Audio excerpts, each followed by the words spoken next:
Okie doke. Good afternoon, everyone. I'm Jack Lee with KMSI. Hopefully everybody can hear me now. I was doing a little chat in the background there with one of our support people, letting me know that my audio wasn't working well. So hopefully we've got that all fixed. And again, today we're going to be covering leveraging new technologies to support and grow associations and nonprofit organizations. Here at KMSI, we've got a tremendous amount of experience working with some of the largest nonprofit and organizations and associations there are. And we currently work with several nonprofit organizations to make sure that their training programs and that the programs that they put out for certification and testing of their association members have the greatest and latest technology. Now, some of the people in here I recognize, some of you are new to me. So if you've never been in a KMX Live event before, welcome. This is KMX Live. I will be pushing things to the participants during today's presentation for you to accomplish and be involved with. If you need your microphone or your camera turned on because you want to join in or add something to the conversation, we have moderators standing by that can turn on your microphones or turn on your cameras for you or walk you through that process. For these webinar events, we normally leave the mics and the cameras off for participants unless they request we turn them on, just to make sure that we have a nice orderly process, I guess you would say. So before we get going too far on this, what I would like to do is send you guys out a form. I'm going to ask you to update your display of information. Mike, are you trying to join in with something? Okay, I heard Mike speaking there for a minute. And we're going to go ahead and get this thing recording. The first thing that we would like to do today in our presentation is get you to update your profile. I'm going to send you all out a little form, and I don't need your address, which will be one of the fields, but it would be nice if you could at least give us your city and state, because we're going to be using that information later on to determine the geographic distribution of the participants. Give you a few seconds to update that if you didn't update it when you registered. When you're done, you should have a toggle display button at the bottom left-hand corner of your screen that will allow you to go back to the room where I'll be shutting this form off as soon as everybody completes entering their city and state information. If you're uncomfortable giving us that information, just give us something fictitious. At least we'll know it. At least you'll know it's you.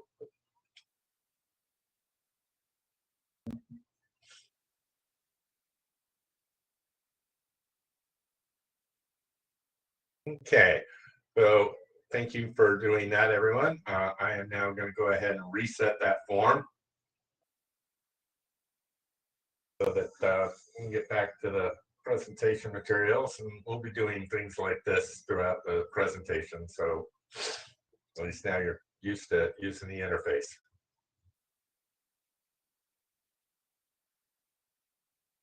Okay, so with that information, we'll go on to our presentation. Distance learning technologies as they apply to associations and nonprofits. Well, association members tend to be all over the place, all over the world, all over the United States, all over North America, widely distributed. We see this in most of the associations that we work with, and even the U.S.-based associations tend to be national, for whatever their specialty is. So we see quite a bit of that. Associations and nonprofit members tend to be pretty specialized. They, associations tend to wrap themselves around specialties, specialty causes, things that are, very unique. And the members that they tend to recruit and gain tend to also have those specialized skills and capabilities, or need to refine those skills and capabilities or maintain certifications, licensing, what have you. The same thing goes with nonprofit organizations. We see nonprofit organizations, again, recruiting very specialized individuals, people that can contribute to whatever the cause and the mission statement of the nonprofit organization is. So providing instructor-led training covering a significant number of specializations all over the United States could be cost prohibitive, or you could use virtual classroom technologies. But even with virtual classroom technologies, it can be very difficult. And we're going to talk about some of the issues associated with that. Historically, virtual classrooms have not been able to produce real measurable results compared to in-person training. Now, a lot of organizations will do a virtual event, and then what you'll see happen afterwards is the people will be involved in some kind of testing activity that's done offline. So anyway, let's go ahead and move on here. So what are the limitations and the shortfalls that we see working with associations and nonprofits? Well, engaging the participants to keep them participating, it was very difficult as a presenter. Even if I had all your cameras turned on, it's very hard to know whether you're actually paying attention or whether anything's getting across. And measuring that participants' comprehension of whatever that's being put out, could be a poll question, I guess, and see how everybody responds. But that doesn't really get me down to the individual level. And then trying to get them to exercise anything like process, procedural, or analytical skills while in this kind of a classroom environment is extraordinarily difficult, as is providing independent individual participant feedback. Because again, we're talking to a group. I could, I guess, go into a private chat with you and tell you, give you some remediation or feedback, but that becomes very difficult on the rest of the audience. So again, it's not like the classroom where the instructor can walk around, see how you're doing, talk to you one-on-one, very easily. Obviously, I could break it all out into individual breakout rooms, but again, that would kind of, make the class go on forever and obviate the use of using virtual technology to begin with for that kind of a training environment. Some of the problems that we also see is getting any kind of competitive environment going, between members. So let's say that you've got, some kind of contest that you want to run for fundraising for your association, and you want to have a competitive environment to be able to promote, the information you're putting out that would lead to that, ability to have that competitive environment. Very difficult to do in virtual classroom technologies, as is testing. Again, polls are one thing. Testing is something altogether different.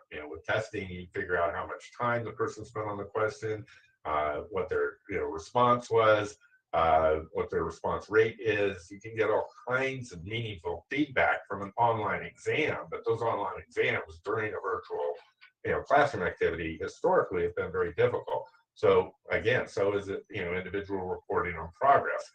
And the last thing that we'll touch on is how on-demand replays tend to be videos of the live event. I mean, I've sat in on a lot of webinars with Zoom and WebEx and other technologies, and when you watch the replay, all it is a video of what happened during the event. There's no interactivity. There's no ability for the on-demand user to actually participate or answer the questions or do any of the things that were asked of them during the live classroom event.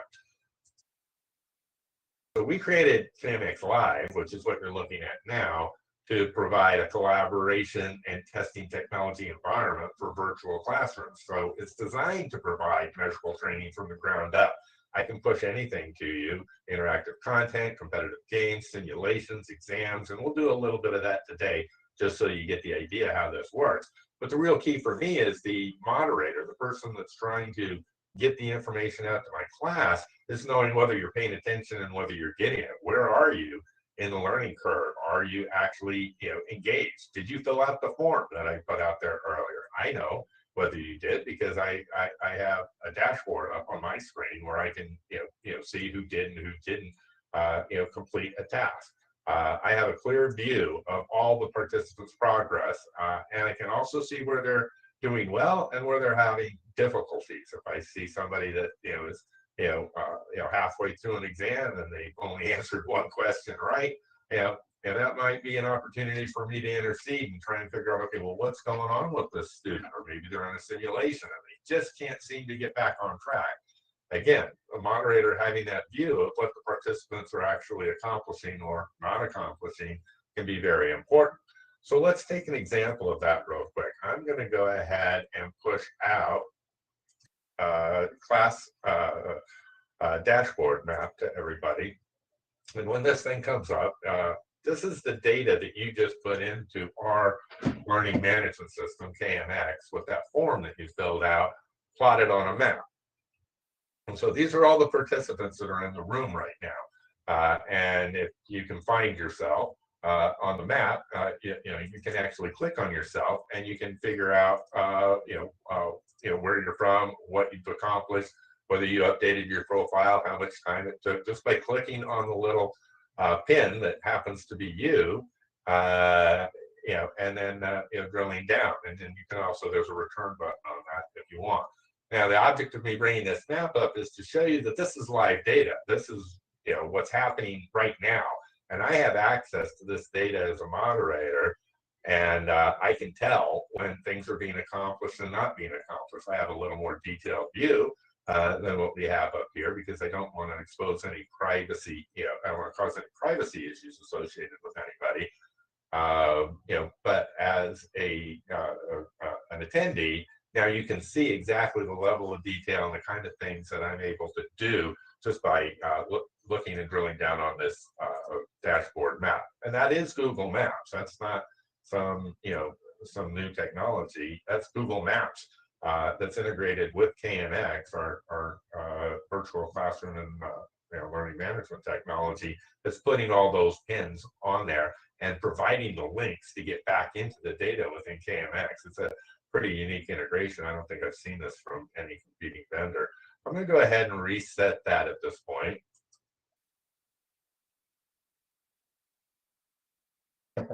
Another nice advantage of pushing content out to the users is I can take a sip of coffee every now and then and not totally distract my classroom.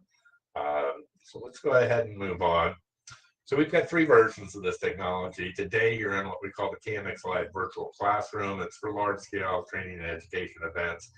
We can scale it to 500. Our normal size that we sell is for 100 students. We've got our KMX Live Training Room, which is for organizations that don't do large-scale 100+ people events, but they do need to have a virtual training room that allows them to push exams, push out content, push e-learning, micro-learning, simulations, etc.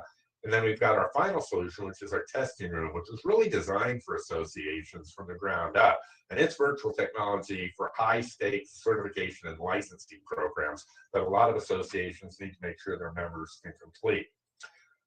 This is done in a virtual proctored testing environment with the moderator, in this case it would be me, authenticating you are really you. I can do that, via a number of different ways. I can, push challenge questions. I can ask you to show your ID, et cetera, et cetera. There's a lot of different ways for me to authenticate you're who you say you are, other than the fact that you just logged in as you. And then I can move you into testing cubicles once I've authenticated your identity. And then I can push exams to you in those testing cubicles that can have randomization, randomized questions, randomized answers. I can keep the video on. I can turn the video on to monitor you. I can record you as you take the exam to make sure that you're not cheating. I can even turn on your microphone in the virtual proctored testing cubicle, so that I know that you're not secretly talking to somebody under the table that's giving you the answers, okay? They can be timed, and it provides a permanent record of administration. And this was designed for licensing, and we thought about this one. We were working with an association a couple of years ago, and then when the COVID thing broke out, it just seemed to be a need in the market, because people didn't want to go to physical testing centers to take their recertification exam, and a lot of associations that are responsible for these can use the virtual proctor testing environment in order to accomplish the same thing and not violate any regulatory requirements. That was the goal of this technology. The second technology that I want to talk about is cloud e-learning development technologies, because a lot of associations' experts happen to be their members, not their employees, okay? So a lot of associations have to rely on their members to provide them the expertise in order to develop training, in order to develop policies, in order to develop guidance for the membership. And they tend to form, either boards or groups, working groups, a lot within these organizations and associations. And cloud e-learning development technologies can give that association the ability to hand a tool to the expert, even if they're not familiar with developing training or micro-learning lessons. And now you've got an extra tool that you can use to get user-contributed content onto your site. Now, obviously, you're going to want to monitor this and make sure that any user-contributed content meets your high standards. But in addition to the use of virtual classroom technologies that we've already discussed, making these development tools available is another way to leverage that expertise. And the cloud e-learning development tools work directly with this KMX Live technology. So you can develop a micro-learning lesson or simulation, and then put that micro-learning simulation or lesson into a live event. We're going to do a little bit of that here in a minute. These new cloud e-learning development technologies can provide a really cost-effective and manageable solution for getting member-contributed content out to your other members. And you can even find ways to monetize that, as we've seen with many associations. Now, the problem in the marketplace has been that the e-learning development technologies out there have had a couple of shortfalls, and we'll talk about a few of them. We're not criticizing any of these products because they've been around for a long time. They've got a substantial base of happy customers. But when you're talking about member-contributed content, the number one problem they have is most of them have to be installed on the desktop. They're not cloud-based. Now, Lucidot is one of those that's cloud-based. But in that situation, now you're also looking at, okay, is it something that's directly integrated with my learning management system? Does the person develop it in the cloud, have to download it, and then upload it to the learning environment for review and approval and then publishing? These kind of things can cause some headaches. But the biggest headache that customers have in this is the price. But the price for these tools are normally per author or per seat, or maybe you can buy a 5-seat group package, and they can be extremely expensive. There's products on the screen here that are more than $1,000 per year per author.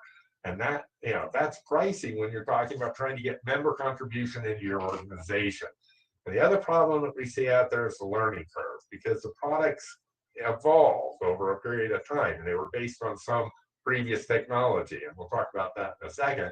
And as technologies has evolved, the products have had to adapt, and the learning curve for these can be just extremely steep, especially for somebody that's not used to working in that kind of environment.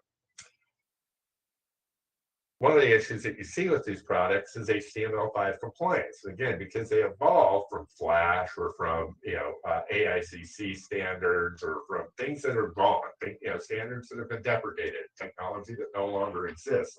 ActiveX is one. Microsoft, ActiveX components gone. These technologies, force these other vendors to have to upgrade their learning environments to HTML5, and most of them have tried to keep the capability and interface they have, but make the output HTML5 compliant, which in most cases ends up being pretty dumbed down from what was originally produced by that product that you may be paying $1,000 a seat for. So this approach has created both display and user issues when they try and get them on the interface of devices that are other than a desktop computer. So you're trying to play it on your handheld, you're trying to review it on your phone. If it's not really HTML5 compliant, it can be a problem. Okay, let's see. Moving right along here. So what we did was we created what started to be a micro-learning development tool framework, and determined that there wasn't any structural reason not to be able to use it for e-learning, full e-learning development as well. So what started as a micro-learning development tool project ended up being one that can produce micro-learning and full-blown e-learning development. For those of you that don't know the difference between micro-learning and e-learning, we have another presentation on that that is in our catalog on kmxdirect.com. I'm not going to spend everybody's time today explaining that. But the goal here was to be able to allow unlimited authors with no additional expense to our clients. So when our clients use our product, they get this, and we're not gonna charge them $1,000 for every author that happens to hit it. We're gonna let them use it. And if they want to extend that to their user population, there is no limit with this, with this technology. And that was one of our first development goals, is to make it cost effective so that user contributed content could really become a possibility, and that user contributed content could be of high quality. And to do that, it had to be easy to learn and use. The output lessons would have to be HTML5, purely HTML5, so they'd work on any device, an iPhone, an Android, a tablet, whatever. And we wanted to get the most requested features without undue lesson development complexity into this product. We'll talk about that in a second. We wanted to enable the import of PowerPoint presentations for use as e-learning and provide full SCORM conformance for record keeping, audits, and progress management. Now, we achieved that, number one, by starting with something that everybody already knew, and that was the WordPress HTML5 web page development interface. So we licensed that technology from Perilla, who developed it on an unlimited use basis. So we own an unlimited license of that WordPress interface that we now can provide to our clients, to not only develop e-learning, but to develop their email templates, to develop their web pages for their site that are custom. These are all things that that tool is good for. But in this case, we added the capabilities to allow what was a WordPress HTML5 web page editor to also be able to develop microlearning and e-learning by adding the SCORM functions, adding web VTT for disability support functions, because if you're a 501(c)(3) or an association and a nonprofit, you've got to comply with all of these disability support requirements. We added a graphic hotspot editor, simplified navigation and branching logic, and we wanted to do all this to make it so that it was easy to use, but had the features that customers needed to be able to get a quality product. So we've added shaped and cropped tag image hotspots. You can tag hotspots within an image, within a slide. You can shape your images, shape your slides, get the text to wrap around the image so it looks nice and pretty. And these are all done with easy to use, simple interfaces like the one you see in front of you. We also wanted to be able to allow customers to do web-based process simulations by incorporating features like selection timeouts. So, you got, 15 seconds, you better find it. Image hotspots, context-sensitive remediation, so that when you click on the wrong thing, you can go to an answer or remedial screen that tells you why that answer is wrong, not that you just got it wrong, but very specifically what's wrong with your response if you want to get to that level of detail. And have navigation return links, as part of the authoring process that will allow you to create simulations and tutorials, even with the most novice developer. It's a very simple tool to use, but once you learn it, it becomes extremely powerful. So we added, all media types that could be, used in an HTML5 environment can be used in this product. That includes images, audio, video and audio transcripts, embedded reference documents, PDFs, links to external URL content, links to embed YouTube or other social media elements, et cetera, et cetera, et cetera. So all the capabilities of a WordPress WordPress site,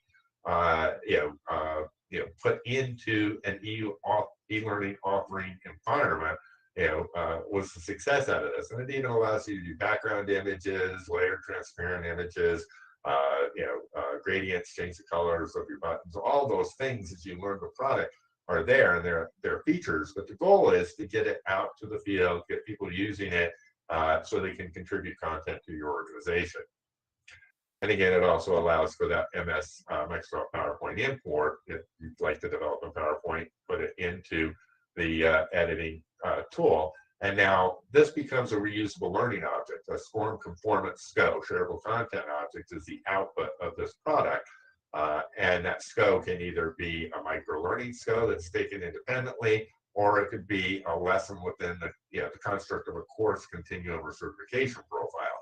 There's absolutely no limit as to the use of this, and it can join up with our exams, and the output of the HTML5 editor can be used as references to the exams. So it can go either way, which is kind of unique in the marketplace. The next thing we're going to talk about here, and again, if you got questions, I know I'm going through this like a fire hydrant, but we've got some interactivity here in a minute to break it up. Is the ability to have leaderboards, because a lot of associations and nonprofits need to be able to encourage people to keep moving forward, to keep going, and they're excellent tools for inspiring performance. Now we've got a dynamic reports engine that allows you to create leaderboards for every graded or timed learning event within the system that you create. So, actually one leaderboard report could be used for any or every offering on your site with no need to duplicate it. That, they're smart reports is what they basically boil down to. The goal of having leaderboards out there, and you're going to get to see one here in a minute, is to be able to, get people to try and be number 1, 2, or 3, to try and move towards the top, or to at least move ahead, of where they are and keep them moving forward. That's a great tool, especially in a virtual environment, to be able to use that. And a lot of times we'll use it in conjunction with our KMX Games product. So this is an engine that's integrated with our test and exam engine, which is by far the most comprehensive in the industry. It does everything. Our exam engine is full based. It can do segmented, weighted test, item weighted test, randomized everything, et cetera, et cetera. It has all the features, does all the statistical analysis, and that goes along with some of the people that we hired to develop it, because they came from testing organizations, so organizations that did testing for a living. And this new game engine has 3 familiar game interfaces to choose from. One of them you'll get to experience in a minute, which is Who Wants to Be Rich? The engine provides clients with the ability to deliver existing exams, tests, and quizzes as interactive games, okay? And it's fully SCORM conformant. It's a games engine that is also SCORM conformant and tracks the statistical response data associated with the responses provided by the individuals in the game. It's integrated with the KMX Live tool that you're using right now to watch this webinar. So I can push a game to you, which I'm going to do, and then I'll be quiet for a few minutes, and allow you all to compete in a live virtual classroom event. Now, before I push this game out, a lot of people, when they hear the introduction video, don't pay a whole lot of attention, or maybe they've tuned out because I've droned on so long and they're trying to catch up. Okay, key point here. There, in this game, are 2 lifelines. You can phone a friend, okay, or you can get what's called a 50-50. Have the system reduce the number of choices down to to half of what's available on the screen. Use them before you get eliminated, because if you answer one question wrong, you're out. Okay. One of the ones that we did here recently, 2 of the users answered the first question wrong, didn't use any of their lifelines, and they were shocked that the game was so short for them. This game only has 6 questions today. It can have up to 500. The architecture will handle up to 500 questions during the game, although I don't think I'd want to be in that game. That would take forever to complete. And what I'm going to do is I'm going to give you enough time to go through it. I'm going to know where you're at, because I have a dashboard on my screen that says who's answered what right, how quickly are they answering it, how much money have they accumulated, in their jackpot, and I can usually see who's going to win ahead of time. So we're going to go ahead and push that out to all of you and give you a chance to actually compete against each other. I will be quiet. When you're done, you can hit the toggle display at the bottom left-hand side of your screen, which will come up, which will allow you to come back into the room here that we're in and communicate with the other users until everybody's finished. It shouldn't take more than a few minutes. It's only 6 questions.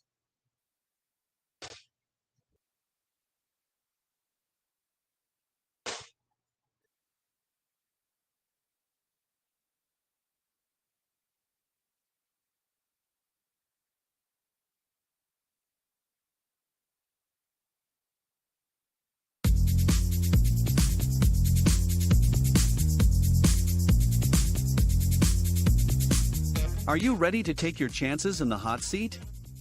If so, you will be presented with a question and multiple choice answers. Answer correctly and you'll earn prize points while moving on to the next question. Answer incorrectly and your time in the hot seat is finished. If you are stuck on a question, you have 2 lifelines to help you progress, but don't take too long. The winner will be determined by the most prize points and best time. Are you ready? Let's play Who Wants to Be Rich?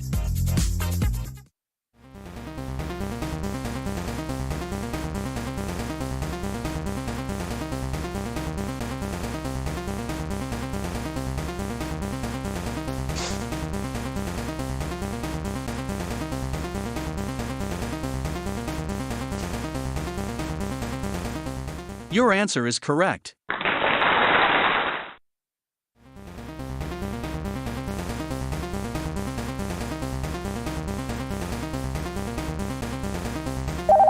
I think you should select the answers highlighted in green.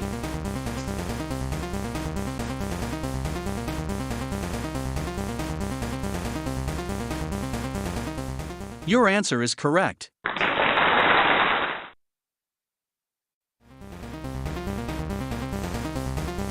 Your choices have been narrowed down to the items highlighted in orange.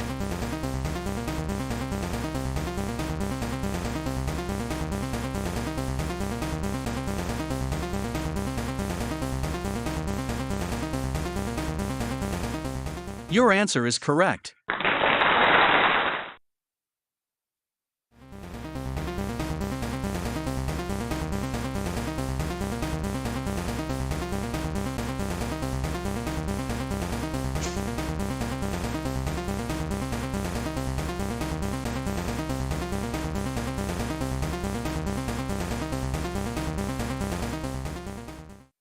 Your answer is correct.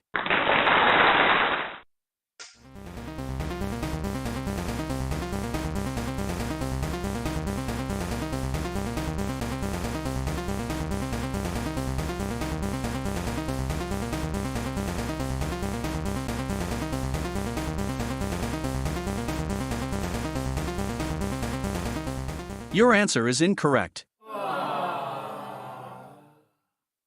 This game is over. Let's see how you did.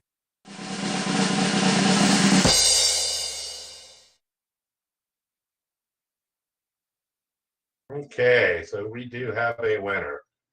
And you should be able to see that Steve Hillstead is our grand prize winner. He came up with a total prize value of $500,000. I'm going to go ahead and reset this for everyone. Again, that's just to give you an idea of how the games interface works. There's three total interfaces for that. Then there's 2 regular exam interfaces to provide the instructor with the same feedback. The exam interfaces, one provides immediate remediation, the other one, does not. You get to control what the remediation elements are. The other game interfaces include the Weakest Ring, which is kind of like a popular TV game show. And the other one is The Most Important Question, which was a 1960s game show that was very popular back when I was younger. So anyway, you get an idea what these games interfaces can look like. The last thing we're going to get to today in this presentation is talking about expert system technologies. Most associations and nonprofits maintain extensive profiles on their members, including their licenses, certifications, training history, and deep demographics. By leveraging these profiles, organizations can invest in the development of offerings that meet the needs of the membership and create targeted promotions. So you need that information in order to know what your members are deficient in or where the gaps are. But like Amazon and other retailers, associations and nonprofits can also leverage these profiles using technology to sell more and sell more targeted offerings and to build those offerings that will sell. Okay, it isn't so much what's sold. What's sold within your environment or what people are consuming. What you may not know is what will sell. And again, by using these expert technologies, you can get there. We're going to talk about how here. If you create a dynamic user experience where every offering provided by an associate or nonprofit has a next step, okay? Every course, every class, every webinar, every seminar, there's something next for every specialty that your organization serves, because it may be different from one group within your organization to another. then promotion of that next step becomes very mechanical and can be fully automated by expert system technology. So if you are tracking search activity or browse activities conducted by a member in an offering, and you can categorize that by the catalogs that are of most interest in promotion of what you have to offer that the member may not have landed on, becomes very mechanical. Again, can be fully automated. So the above two methods provide an effective means for promotion of organization offerings, but they also provide a means to determine where that investment is needed. If people are searching and not finding, if you don't have a next step, if the first thing a person takes with you is the last thing they take with you, well, obviously there's no follow-on. There's no reason for them to stay, and keep looking, back to see if you got anything new. So creating those next steps is extremely important. Let's use a couple of Amazon examples real quick here. Most Amazon customers receive one email recommendation per day based on their historical purchase, site browsing activity, and the items that are placed on lists, like their shopping cart, wish list, etc. And they promote those items in individual flash sales. Now, you may think a flash sale, everybody's getting it. No, not the case. On Amazon, when they are going to discount a set of products, they're not going to throw 10,000 products out there for you to choose from. They're going to see if something that's on sale in a flash sale is something that looks like something you would want to buy or is similar to something that you've already looked at.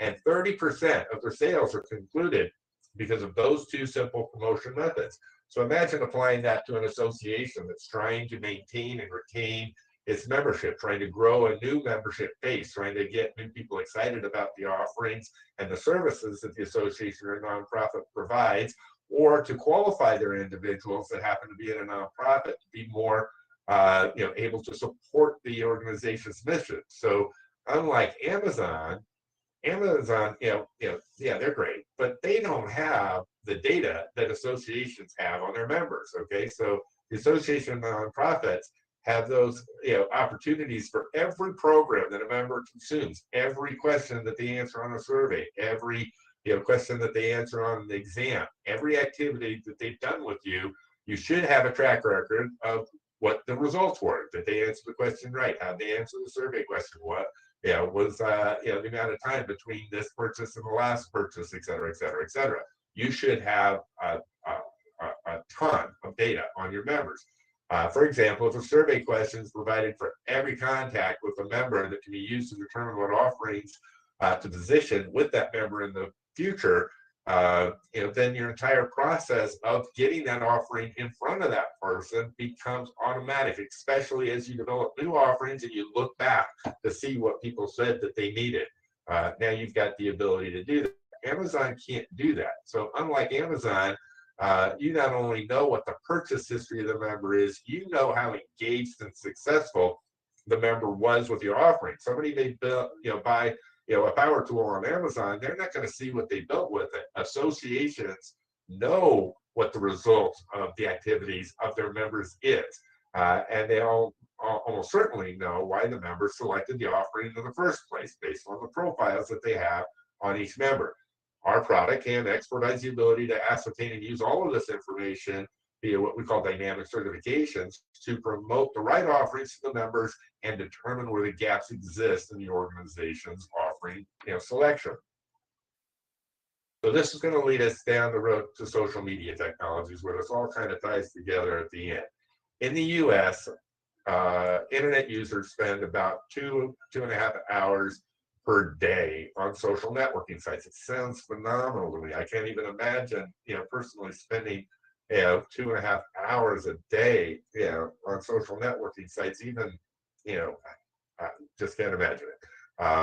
And because of that, the average U.S. internet user is being, bombarded with 5,000 ads per day, of which 99.95% are completely ignored. These association nonprofit members that are out there are already networked through social media, and they have access to the other members of your association through their network. But more importantly, they also have access to a vast population of prospective new members, people that are in the trade, in the specialty, in that location, interested in the same things, et cetera, et cetera, et cetera. Those are the people that your association members are friends with on Facebook. They're the people that they're tagged in with on other social media and networking sites like LinkedIn. So if associations and nonprofits can find a way to leverage that social media reach that their members have through member recommendations and postings of their offerings, they can achieve a very high return at almost no cost. All you really have to do is present the individual with the opportunity. Now, when you're done with this class today and it goes to your transcript on kmxdirect.com, there'll be an opportunity to promote that on LinkedIn, Twitter, and Facebook. If you like the presentation, you want other people to see it, because it's being recorded. And everything that we did today, everybody that comes in to the recording will be able to do. They'll get to play the game, they'll answer the form that you answered on the way in, they'll see the map, they'll see where they are on the map, they'll actually show up on the map, they'll see how they did with the things that have transpired so far, and it'll make sense to them. It won't be a video. And so, again, come back, in a couple hours, and this replay will be posted with this course offering, and you'll have a little triangle play button on your homepage of KMX Direct on your current enrollments page that will allow you to play the replay. And maybe you want to get a higher score in the game and not let Steve Hillstead walk away with all the money, because he did extremely well with that. So within KMX, we've done a lot to integrate social media. Many of you may have logged in today with Facebook. We also have APIs for Google and LinkedIn that are available that we can do for integrated sign-on. Facebook tends to work the best because most people, for whatever reason, seem to have Facebook accounts. Having them all up there can get confusing, so we try and limit it to 1 or 2 per site. But again, all of those are available. Access to member social media information is available if they log in that way. So if you log into Facebook today, Facebook provides me whatever it is you authorize me to see. For most of you, it was probably just your email address, your name, and your Facebook profile picture. Those are probably the things most people put. But you could also get other information like their interests, membership organizations they belong to, blah, blah, blah, blah, blah. And the same thing goes with LinkedIn and other sites, those are other social media sites. So, now that you've got the ability for automated posting of member recommendations to Facebook, LinkedIn, Twitter, etc., and also a rating system within KMX that allows your members to rate the offerings that they consume and then upsell those offerings to social media postings, you've got an automated built-in marketing department.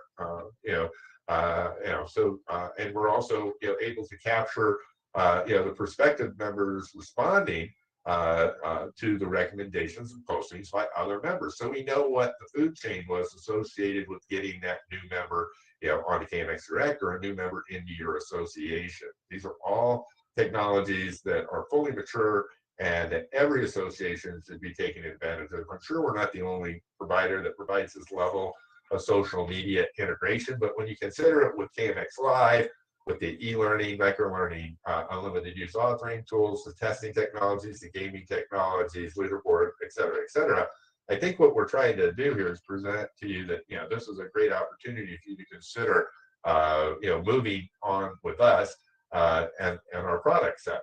So with that, I'm going to open it up for discussion again. If you put something into the chat room that you would like us to turn on your mic, AJ or Mike can both, I'll turn Mike into a moderator, can both promote you to use your microphone and your video camera. Feel free to ask questions. We're only going to be in here a few more minutes. While we're doing that, I'm going to go ahead and push out an end of course survey to everyone that you can respond to. It's only 3 questions. And go ahead and give me some feedback on that. Once you complete the survey, you can toggle display and come right back to the room and participate in any discussion that may be going on at that point.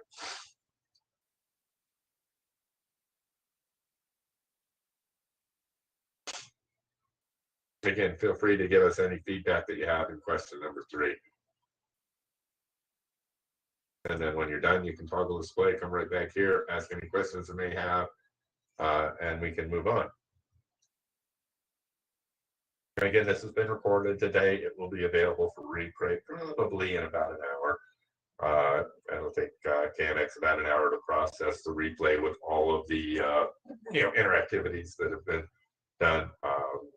We did one 2 weeks ago that had 10 or 12 interactivities in it. It was kind of off the charts as far as interactivities, but we put it online so people could see all the kinds of activities that you could do in a push virtual environment.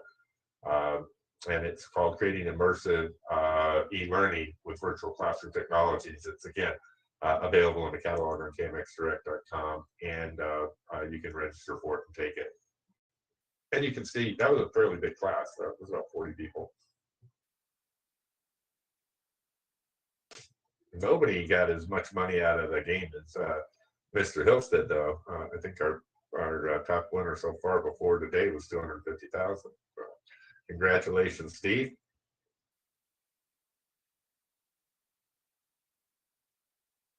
Okay, well, that's a very quiet room, and everybody has completed the survey, it appears. I'm going to go ahead and let this thing go for another minute and a half to wait for any questions you may have, and then we're going to wrap it up. We don't get any new questions in. I appreciate your time today, and again, this will be available for replay in roughly an hour.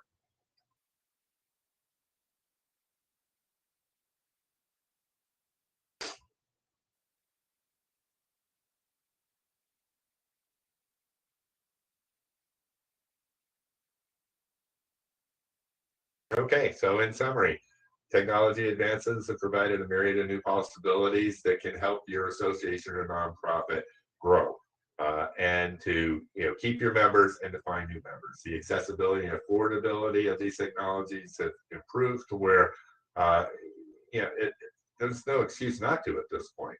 Associations and nonprofits can leverage these technologies not only to attract new members and retain their existing members, but to provide new offerings to engage and support those members and keep them as part of the organization. So hopefully that's what you got out of today's discussion. Sorry it's so quiet today. I guess everybody had a long weekend. And we're going to go ahead and wrap this up. Thank you for your survey responses. And if you ask for us to get back to you, which I noticed 2 people did, we will certainly do that in the next day or so. Have a wonderful afternoon. Thank you for attending our event, and we look forward to seeing you in an event soon.